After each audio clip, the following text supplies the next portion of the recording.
Olá, eu sou o Miguel Cavalcante e esse é o videocast Negócio de Expressão. Essa é a segunda parte de uma conversa incrível com o Adriano Amui, que é fundador da Esfera, da Invent, da Deep Seed Solutions e também professor da Dom Cabral. O Adriano é um amigo, um conhecido de longa data aí e que faz um trabalho incrível. E essa conversa foi uma conversa tão completa, tão inspiradora, com tantas coisas que a gente foi falando que ela acabou virando duas conversas. Essa é a segunda parte. Se você não viu a primeira parte, corre lá para ver a primeira parte, que está incrível.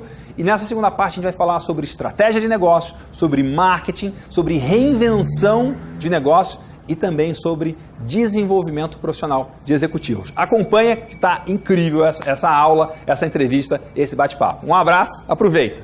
Deixa eu pegar aqui e juntar um pouco disso que a gente falou agora com um conceito de branding valuation. Existe um autor que é o autor que eu mais admiro em valorização de marca, cujo nome é David Acker. Você conhece? Uhum. Então, para mim o David Acker está para branding, assim como o Philip Kotler está para tudo de marketing. Uhum. Não é? Essa correlação é verdadeira. Mas o Acker, ele criou um dia um modelo que ele fala o seguinte: avaliar uma marca é algo complexo, mas se eu puder sintetizar, eu consigo sintetizar isso em 10 tópicos. E aí ele criou as 10 assertivas de Acker.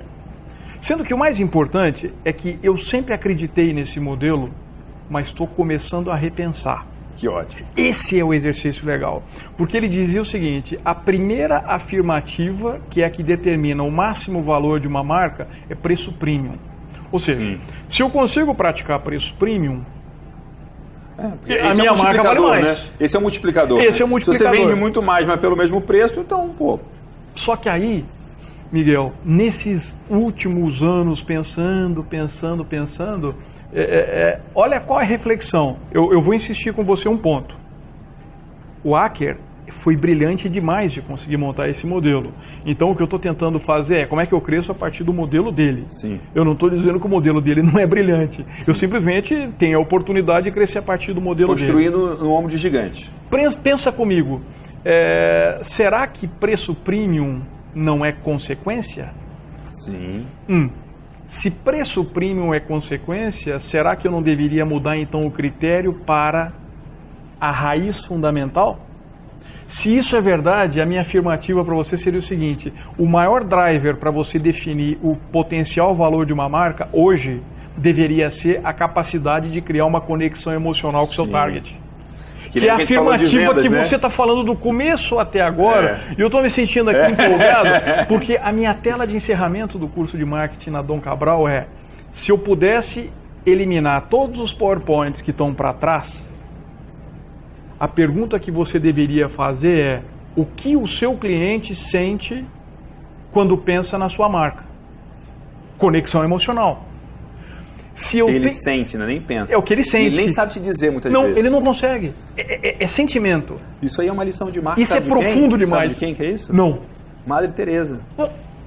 Porque Madre Teresa tem uma frase dela que é muito importante você pensar e você escolher alguma coisa nessa linha, como que você quer que as pessoas se sintam depois de te encontrar.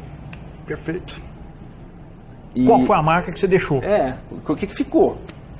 Né? Isso serve para você ter conversas difíceis, isso serve para negociação, isso serve para relacionamento, isso serve para marca, para negócios. Como é que você quer que a pessoa se sinta depois? Porque eu posso até fechar um negócio, mas o cara vai ficar com um gosto amargo na boca. É isso mesmo.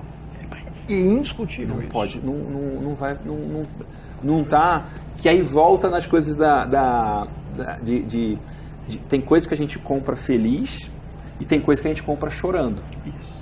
E quando você compra coisas chorando, você não cria uma relação boa. Né? Você compra o que você precisa.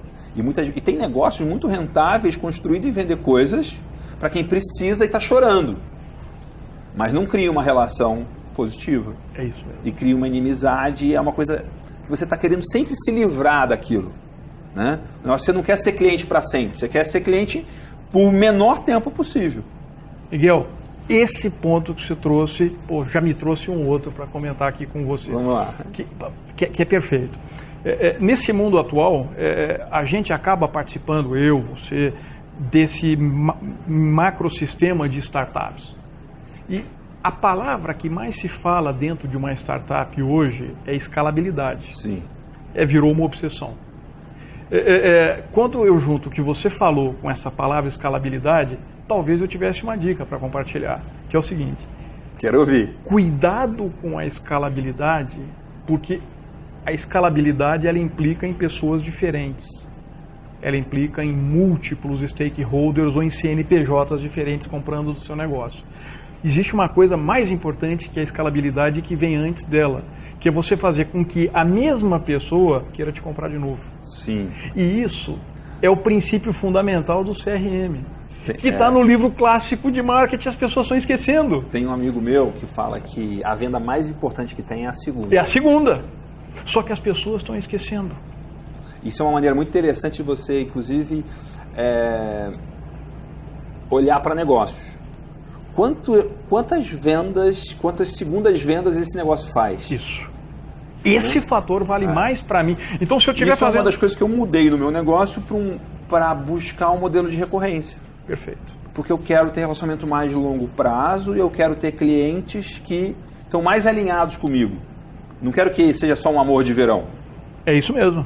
É mais difícil, é mais complexo, é diferente? Mas eu acredito que o futuro está aí.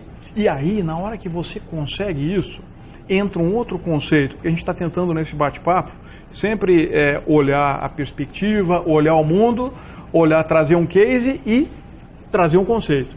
O conceito de NPS. Sim. Net Promoter Score. Net Promoter Score. Quer dizer, na hora que eu consigo ter a fidelização de uma pessoa ou de um negócio e ter a recorrência, eu ganhei o ativo mais importante, que é o promotor. Quem não conhece NPS é uma técnica super usada para avaliar a satisfação do cliente, que você pergunta uma pergunta para o cliente, que é: você recomendaria esse produto, esse serviço, essa marca para um amigo ou conhecido? Só que ao invés de falar sim ou não, você dá de 0 a 10. E o interessante, riquíssimo e muito surpreendente é que a nota boa não é 6, não é 7, não é 8, é 9 e 10. Né? Exatamente. Nota boa é 9 e 10. 7 e 8 é neutro. E de 1 a 6 é um detrator. Então, o seu promotor é quem te dá nota 9 e 10. E o NPS, o líquido, né, o indicador líquido é quantos 9 e 10 você tem, menos quantos 1 a 6 você tem. Com um ponto a mais, que a gente não pode esquecer. Voltando àquelas frases de efeito, que ela fala o seguinte: quando alguém vai falar bem de você, ele vai falar para duas pessoas. Quando alguém vai falar mal do seu negócio, ele vai falar para 10. Essa ponderação aplicada a essa fórmula que você acabou de falar é que é a fórmula fundamental. Quer dizer, do que adianta eu ter 10 promotores e 5 detratores? Isso é bom ou isso é ruim? Cuidado, isso é péssimo. Isso, e que é interessante, eu li o primeiro livro, o primeiro Ultimate Question lá atrás, quando lançou, já tem uma versão nova que eu não li ainda, e ele falava o seguinte, que a média de todas as empresas era 5%. E que dá para você ser, inclusive, negativo, né? Você pode ter mais detrator do que promotor, que vai ser muito ruim. E as melhores empresas tinham 83%, que era a Amazon, que é a Apple, né?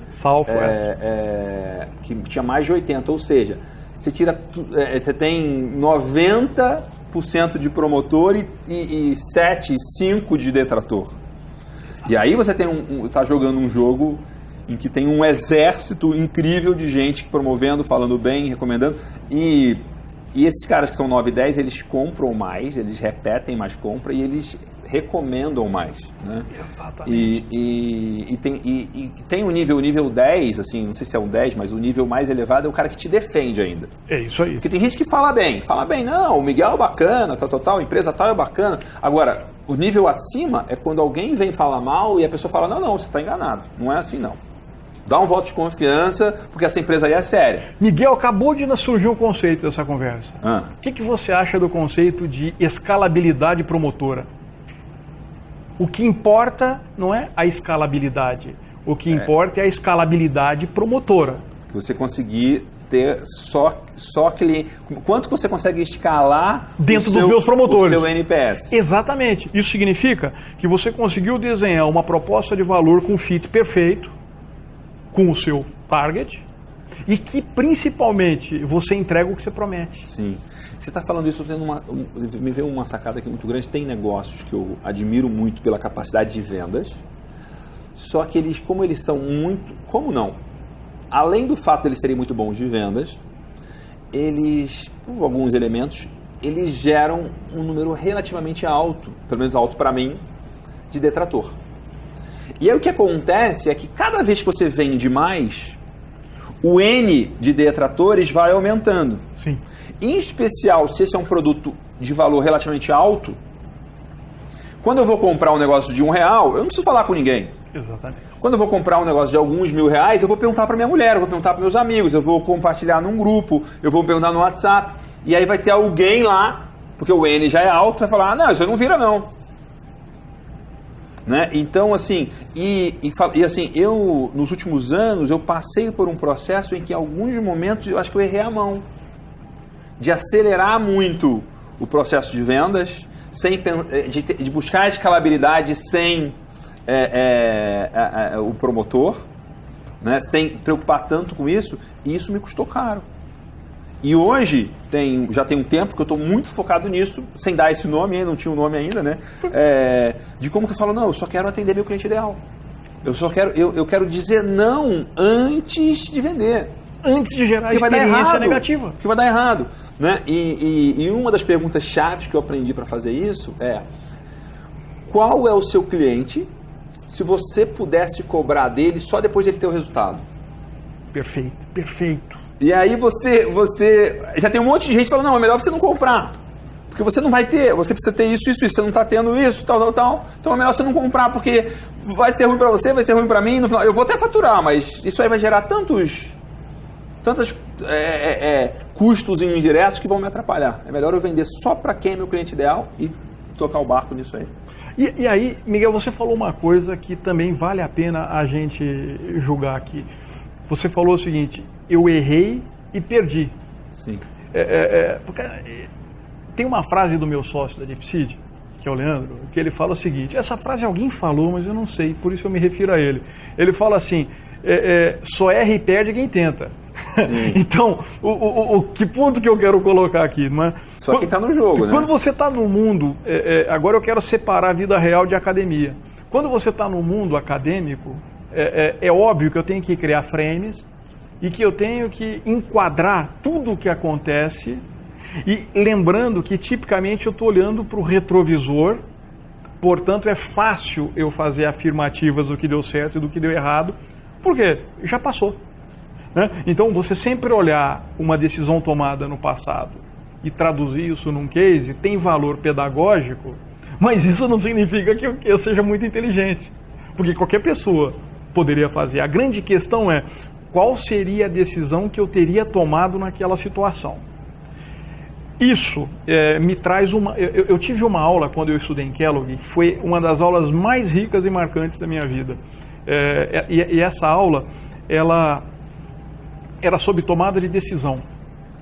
Esse professor, ele pegou um case que era uma corrida de carros e eu tinha que tomar uma decisão se continuava a corrida, se eu não continuava a corrida, se eu parava para fazer manutenção e etc. Eu tinha naquela sala 70 pessoas que eu reputo das mais inteligentes do mundo. Brilhante. Pô, cara, para entrar naquele negócio era difícil. Você não vai acreditar. As 70 pessoas tomaram a seguinte decisão. Eu tenho que ir até o fim da corrida. Perfeito. Ele deu os parabéns. Porra, vocês tomaram uma decisão muito legal. Aí ele pegou o case, projetou na tela, só que ele mudou o nome da corrida, ele mudou o nome da marca de carro que estava correndo. E esse case foi o case que culminou na explosão da Discovery. E na hora que ele mostrou isso, o que ele quis dizer? Que essas 70 pessoas super inteligentes que estavam aqui na sala, se tivessem no painel de controle da NASA naquela época, teriam explodido do mesmo jeito, por diversos bias. Sim. Então, o que eu quero dizer com isso? Criticar para trás é fácil, você tem que olhar para frente. Você só vai tomar uma ação para frente se você tomar risco. Não existe negócio sem risco inerente. Sim. Tem um acaso, né? Tem. Se eu pudesse dizer uma ciência que eu acho que todo mundo deveria estudar e que eu não sei se você já o faz no Agrotalento, se não faz eu faria, eu colocaria isso em pauta, seria estudar os bias de tomada de decisão. Muito legal. Porque o cérebro das pessoas é condicionado a tomar as decisões erradas. Sim. E isso é científico, é fácil de você corrigir. Né? Exatamente. Então, a gente está enxergando milhões de coisas aqui, a gente está pegando pequenos detalhes e usando aquilo para... Né? Exatamente. E você está falando isso, estou achando muito interessante, porque eu gosto muito assim, de pensar, primeiro, em usar frameworks para tomar decisão. Ter os modelos, eu vou rodar essa regra aqui minha e ver o que vira e eu vou tomar com base nisso. E uma outra coisa que quando você começou a contar a história que me lembrou, que é você dar nome certo para as coisas. Eu me preocupo muito com a linguagem que você usa e você ter as métricas certas. Perfeito. Por exemplo, o que a gente estava falando aqui. Minha métrica é número de vendas ou número de promotor? A minha métrica é faturamento ou é segundas vendas? Você pode fazer coisas muito parecidas, parece que é a mesma coisa, mas você chega em lugares muito diferentes no combinado, porque tem um empilhamento de resultados. Exatamente. Né, que você vai indo para um lado muito diferente do que se você for para o outro. Então, se você tiver a métrica certa e entender o que é... Nossa, isso já me custou tão caro, eu já errei tanto nesse processo de ter a métrica errada, que é uma das coisas que eu... E eu vejo isso em pecuária, eu vejo isso na vida pessoal, eu vejo isso em marketing, eu vejo isso em todos os lugares. As pessoas usando as palavras erradas, a linguagem que não é a mais... que vai gerar o resultado que ela espera, e aí ela não tem o resultado que ela espera, ela tem outro resultado. Indiscutível. E concordo tanto com isso que também gostaria de somar uma outra coisa a isso. Eu não acho que vale a pena você viver só sobre o controle estrito das métricas. Sim. Mas também não vale a pena você viver só da intuição. Mas tem me parecido que os empresários, executivos e as pessoas de sucesso são aquelas que têm conseguido combinar essa articulação de ter um plano, sim, de ter métricas para saber se esse plano vem acontecendo da maneira que foi planejado, e isso permite uma reação e uma tomada de decisão rápida para correção de rumo, mesmo que seja matar e renascer o negócio, mas eu preciso deixar fluir essa veia da sensibilidade, porque me parece que muita sensibilidade gera oportunidade, porque ela te permite enxergar, sim, aonde os outros não estão conseguindo enxergar. Sim. Então, fazer esse equilíbrio, eu acho que vai ajudar todo mundo que está participando desse nosso encontro a fazer melhores resultados para frente. Isso, para fechar esse assunto, assim, uma coisa que eu olho muito e para mim faz muito sentido é você entender que muitas vezes você tá passando um filme, mas você só está escutando o áudio. E você se perguntar quais são as outras camadas, quais são os outros layers de informação que eu, por desconhecimento, incapacidade, simplesmente quando me contaram, abro o olho porque vai ter uma imagem aí.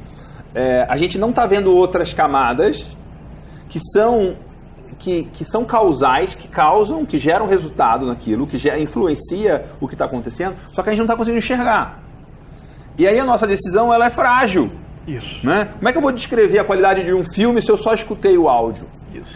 E isso é uma coisa que acontece muito. Né? A gente tem mais elementos do que a gente consegue ler no ambiente, e a gente toma decisão baseado em alguns poucos elementos, e depois fica insatisfeito com a qualidade da decisão, porque você não... Não tenho dúvida. Não. E isso é intimamente correlato nesse mundo em que a gente fala que precisa entender o consumidor para poder ter a proposta de valor. Isso é intimamente correlato a tomar decisões de gabinete. Sim. Uma startup, quando ela está na sua criação, você tem um tempo, um empresário na rua, né? Enlouquecido dentro de casa, para você conseguir fazer isso virar alguma coisa. Sim. Só que tudo que você faz dentro de casa não reflete o que acontece na rua. Sim. Então, uma outra sugestão gasta 80% do seu tempo na rua. Sim.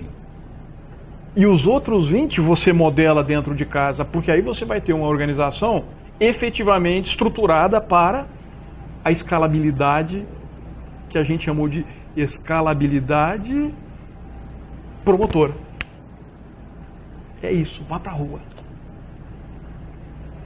Isso é muito interessante. Para a gente finalizar, o último tema que eu marquei aqui, você é uma das pessoas que eu mais admiro na construção de programas de desenvolvimento profissional e pessoal para altos executivos, para empresários, com programas fora do Brasil. Esse é um dos temas, uma das coisas que eu também faço.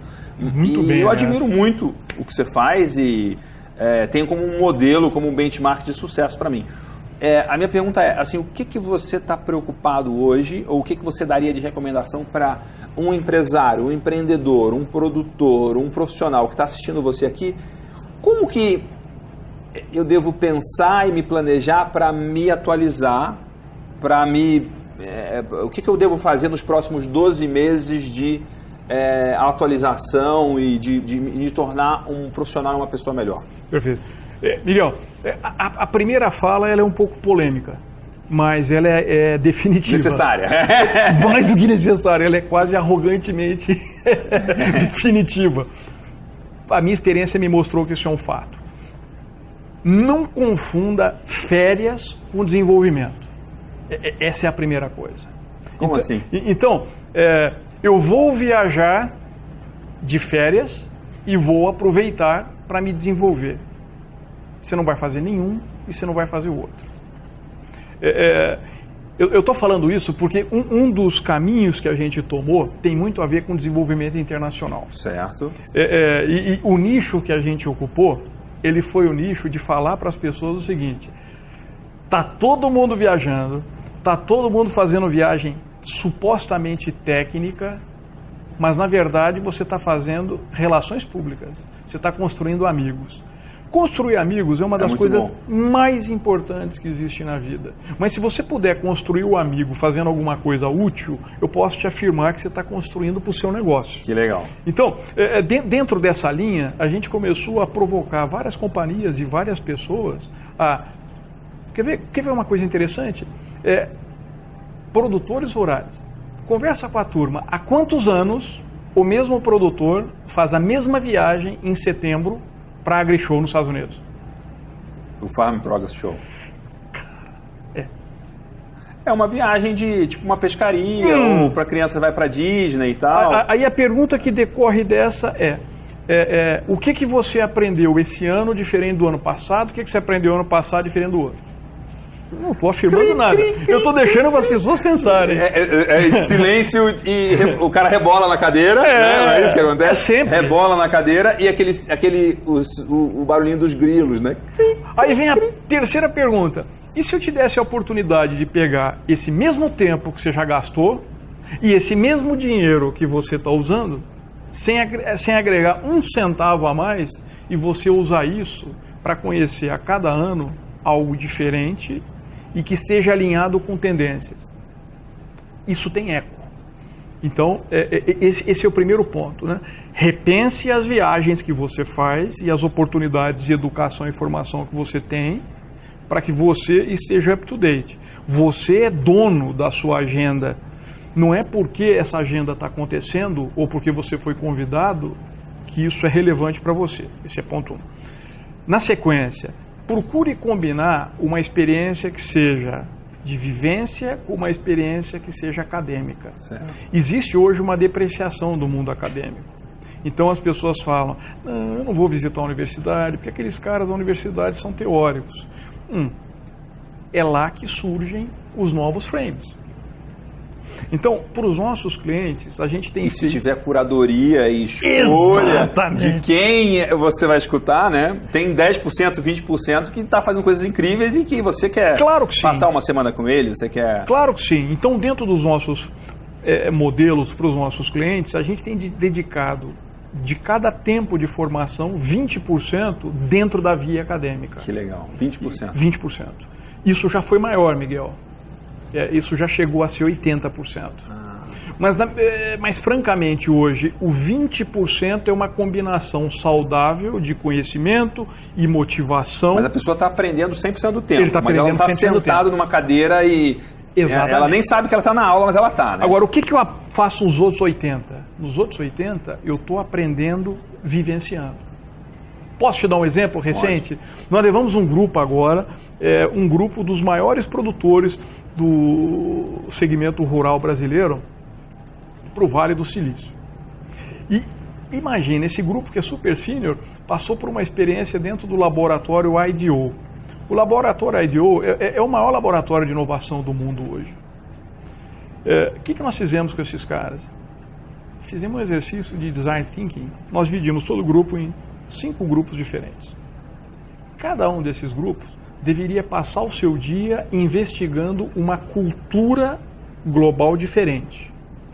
E ao término do dia, ele tinha que apresentar um protótipo dessa persona que significasse essa cultura e, ao mesmo tempo, uma oferta consubstanciada por uma proposta de valor que atingisse efetivamente essa cultura e que fosse uma oportunidade de negócio. Tudo isso dentro de um elevator speech de 4 minutos. Que legal. E quem era a banca examinadora? O David Kelly, presidente do IDEO, junto com o Tom Kelly. Que experiência, hein? Imagina, idade média, 55 anos. Nós conhecemos o agro. Gente, a rigor, super tradicional, super competente, super inteligente. Cada um ganhou um Uber para passear, cada grupo. Um grupo foi para um bairro coreano, em que ninguém falava português. Comeram comida coreana, entrevistaram coreanos, eu não sei como, porque eu não estava nesse grupo, mas eu me diverti muito. Trouxeram as comidas para a sala, etc. Outro grupo foi para a Índia, o outro grupo foi para a China, o outro grupo foi para Oriente Médio e o outro grupo foi para os Estados Unidos. Eu assisti todas e fiz parte da banca. Eu posso dizer que ao final essas pessoas reputam que essa experiência foi a experiência mais transformadora na vida profissional delas até essa data. Uau.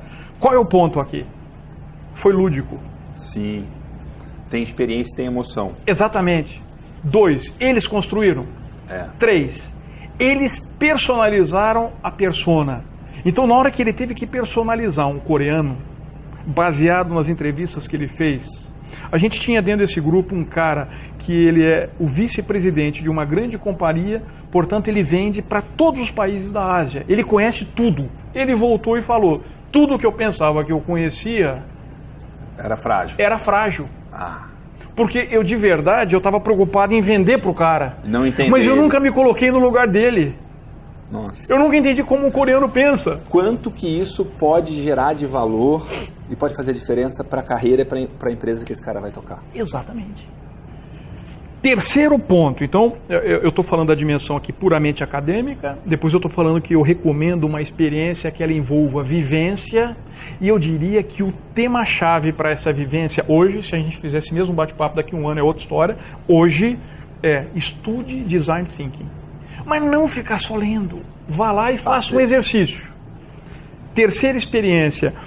A terceira experiência foi muito interessante.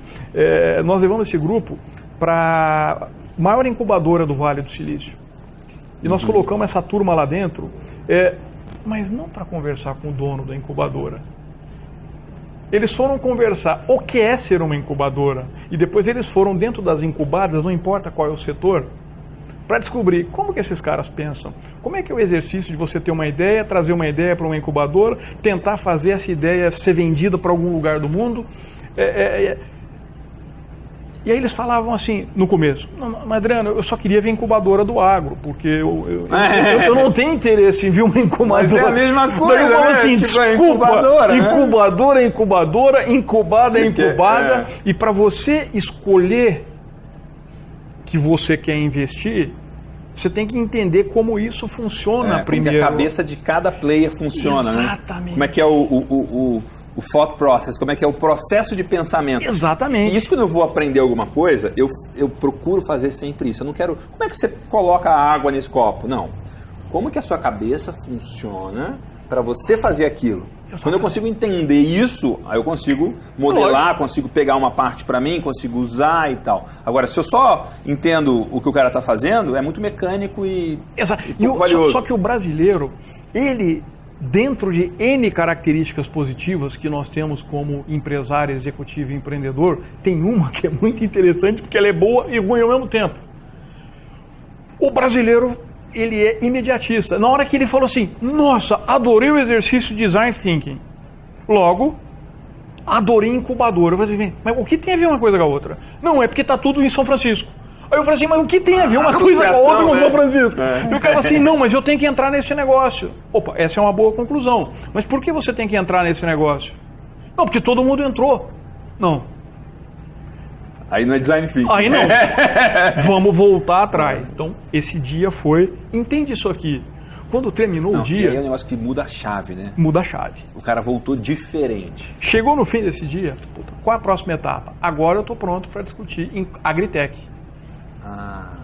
Agora eu estou pronto para discutir Fintech. Agora eu estou pronto para discutir qualquer negócio. Que minha cabeça está diferente. E aí, como é que eu medi... Isso é uma coisa muito legal, não vou... que é assim, tudo, de alguma forma, eu acredito que você tem que primeiro ser, para depois fazer, para depois ter. Isso. E para você conseguir algum resultado diferente, na verdade, você tem que se transformar em alguém diferente antes. Isso é muito difícil de explicar. Mas esse cara, um dia antes dessa experiência e um dia depois, ele era duas pessoas diferentes. Exatamente. Talvez a mulher dele nem vá reconhecer ele quando ele voltar. Mas você voltou diferente, o que aconteceu com você? E é isso é a coisa mais difícil e mais valiosa que tem em qualquer programa de educação. E não é a informação que faz isso. Não. Né? É alguma coisa a mais. Tem intimidade, tem emoção, tem experiência, tem N coisas que isso é uma das coisas que eu mais tenho procurado entender, estudar e fazer, porque, bom, se eu tenho um negócio de educação, como que eu faço para gerar a transformação e não só passar a informação? Porque a informação vai ser de graça cada vez mais. É isso mesmo. Né? Agora, gerar a transformação é priceless. É isso mesmo. Não tem preço. Né? Quanto que você... E aí tem muito mais elementos disso aí. E de N coisas. Tem escolas... especialistas que falam que conseguem ensinar uma língua nova para uma pessoa em 5 dias. E aí a pessoa fala, mas qual que é a essência do negócio? O aluno não tem medo nenhum e eu cuido muito da emoção e de todo o cuidado e tem uma metodologia e tal. Pô, mas tem gente que estudou anos de inglês e não aprendeu. Posso aprender em 5 dias? Me enganaram até hoje. Né? Quanto vale aprender inglês em 5 dias? Então, eu acho que essa transformação que vem acontecendo no mundo da educação, Miguel, ela, de fato, ela é importante porque ela passa por organizações oferecendo experiências e oportunidades de transformação, mas veja a palavra que eu estou usando, oportunidade. Porque o Miguel e o seu negócio não podem garantir a transformação. O que você pode fazer como corporação é propiciar um ambiente estruturado. Sim. Que permita a transformação do outro lado. Sim. Metade do trabalho do trabalho está feito. A outra metade, eu diria que ela tem uma responsabilidade, que é sua como corporação e dele como participante. Sim. Sua como corporação, por quê? Você tem que fazer a seleção de quem participa do grupo. Sim. Pô, Adriano, isso é absolutamente elitista, então eu vou ficar escolhendo? Não, eu não escolho por uma questão de elitismo, eu escolho por uma questão de gerar resultado para ele. Sim. Existem pessoas que combinam melhor em conjunto. Nos programas mais caros, eu nego pessoas. Exatamente, ponto. Você fala, mas Miguel, o cara está querendo te pagar milhares e milhares de reais, você vai falar não para ele? Caberia na sala, caberia. Mas vai estragar a sala. É isso aí. No sentido não que ele é ruim. Não, vai ser ruim para ele. Não combina. E para os demais. Ele não está no momento dele. Mesmo que ele queira te dar o dinheiro. E isso é um contrassenso, é uma contradição muito, muito maluca de você falar não para um cliente que quer te pagar bastante dinheiro. Né? Então, essa é a parte sua. E não é porque você não gosta de dinheiro, porque é o melhor para ele, porque você está realmente querendo ser um conselheiro confiável e falar, olha, não é o seu melhor momento agora, é melhor daqui a um tempo, ou melhor você fazer tal coisa, melhor... Né? Não está no momento. Concordo integralmente contigo. A segunda, ela deriva dessa. antigamente, os modelos de educação, eles eram calcados no branding de quem oferecia. Sim. Hoje, não me importa o branding do que está sendo oferecido, o que me importa é quem é que está fazendo. Então, nos nossos programas, para tangibilizar isso, eu sou pessoalmente... É engraçado que o meu colégio, lá no Rio, onde eu estudei, fazia isso há muito tempo, né? Porque tinha um processo de cada ano diminuir uma turma. Aí só ia ficando... Aí todo mundo passava no vestibular. Pô, já tinham dado pau no segundo, no primeiro. E aí quando sai o ranking, pum, é o primeiro. Então, nesse meu modelo, no que eu acredito, o branding ele é o menos importante.